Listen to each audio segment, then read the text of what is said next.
Not since the end of the Cold War has this forum convened under such dire circumstances.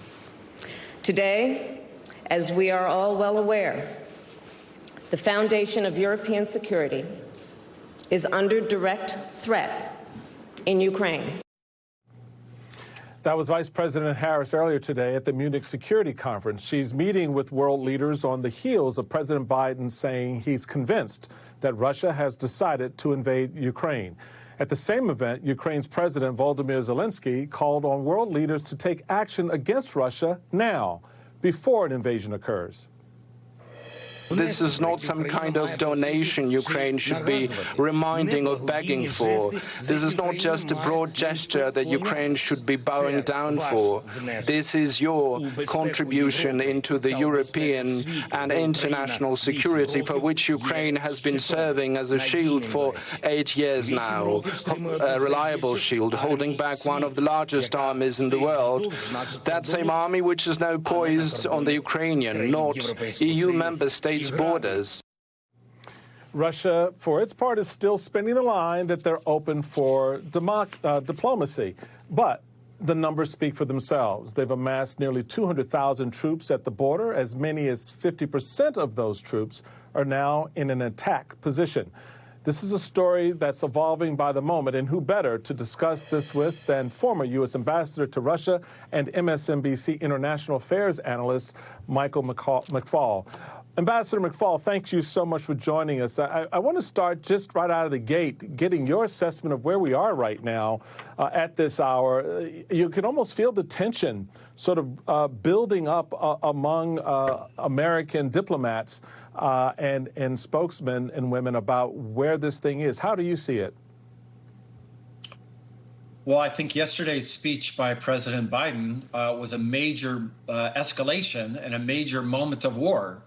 Talking about war, I mean, which is to say you don't have the President of the United States give an address to the American people, to the world, where he says, you're showing him right there, we assess that Putin has already made the decision to invade Ukraine. And when asked to confirm that, the president confirmed it.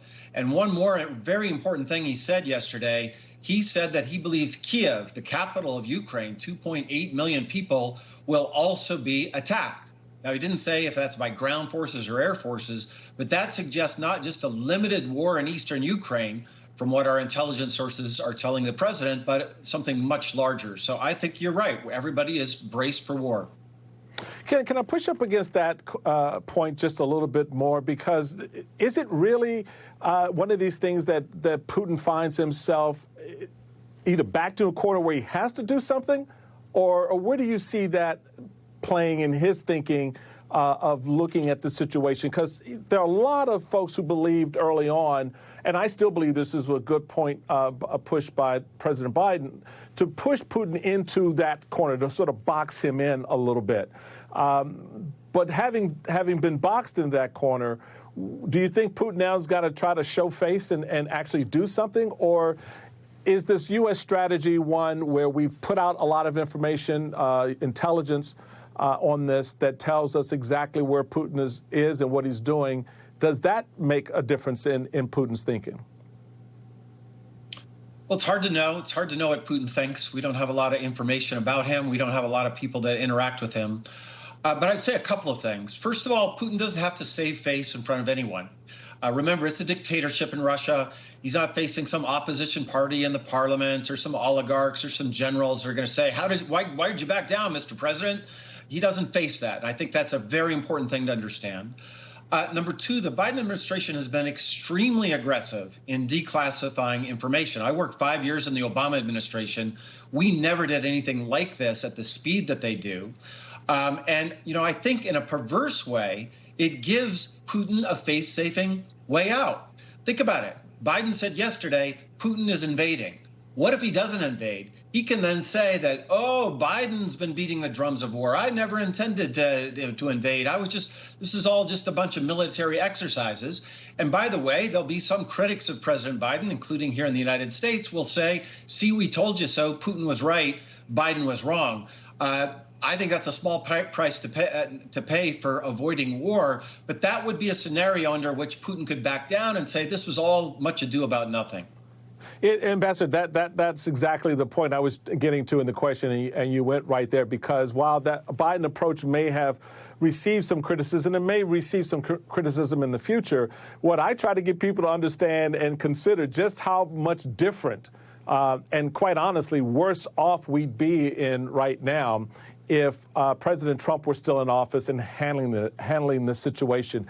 How do you see that that reality, if you will, of how we are now versus where we could have been?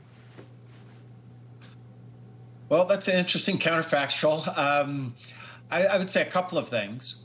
If President Trump was reelected, he would be super confident in his foreign policy skills, right? He would have a mandate from the American people to say, we liked what you're doing before, do it again.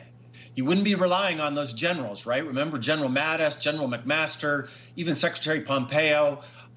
He wouldn't have that team in place. He would have a very different team in place that would just listen to what he wants to do. And he told us what he wants to do vis-a-vis this part of the world. He wanted a closer relationship with Vladimir Putin, and he wanted no relationship with Ukraine. We learned that during the impeachment trials.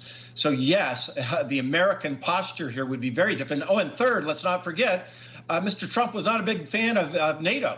He wasn't. Right. He wouldn't be doing all the diplomacy that President Biden and his team is doing literally today in Munich to try to keep that coalition together. He was dividing that coalition. So we would be in a radically different place in this crisis.